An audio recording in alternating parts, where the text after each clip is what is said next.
अरे देवी जी, तुम्हारी ताकत भैया तो जब से आई हो तब से चल रही है। 2 मिनट के लिए अपना डांस रोक दोगी ना तो कला संस्कृति में हाहाकार नहीं मच जाएगा। मैं अपना डांस क्यों रोकूं? डांस मेरी जिंदगी है। ऐसी जिंदगी खत्म हो जाए तो भी अच्छा है।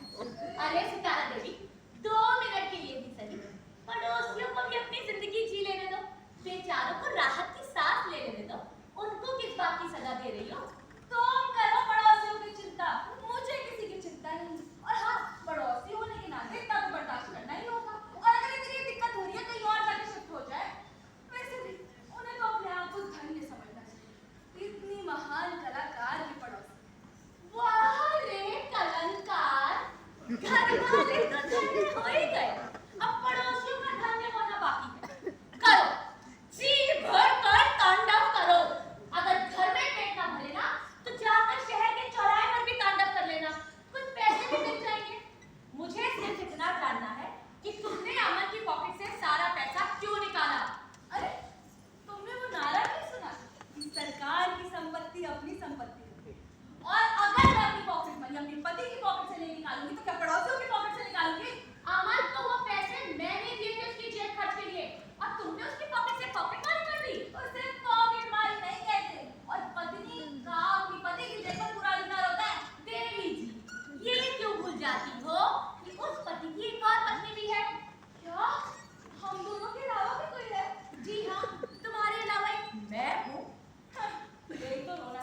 और वैसे भी मेरे को किसी की चिंता नहीं है, सिर्फ अपनी चिंता है। तुम करो और दूसरों की चिंता करके मैं अपना ब्लड प्रेशर क्यों बढ़ाऊं? और दूसरी बात, पत्नी के भरण पोषण की जिम्मेदारी पति की होती है। तुम पति से पैसे मांगती?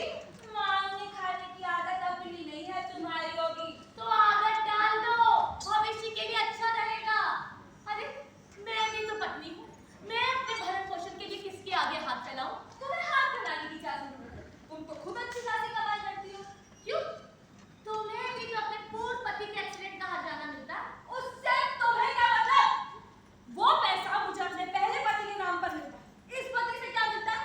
एक वो पति जो मरकर भी हर महीने हजारों रुपए दे रहा, और एक ये पति है जो जीते जी भी ठेला नहीं दे रहा। तो चोरी करोगी?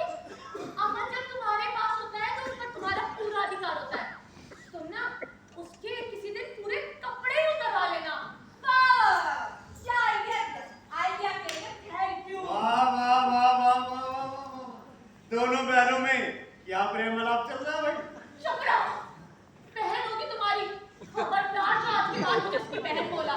तो ठीक है, दोनों दुश्मनों में क्या बातें हो रही है? डार्लिंग, हाँ हम दोनों एक दूसरे का कुशल मंगल तो पूछने से हाँ, ये तो है।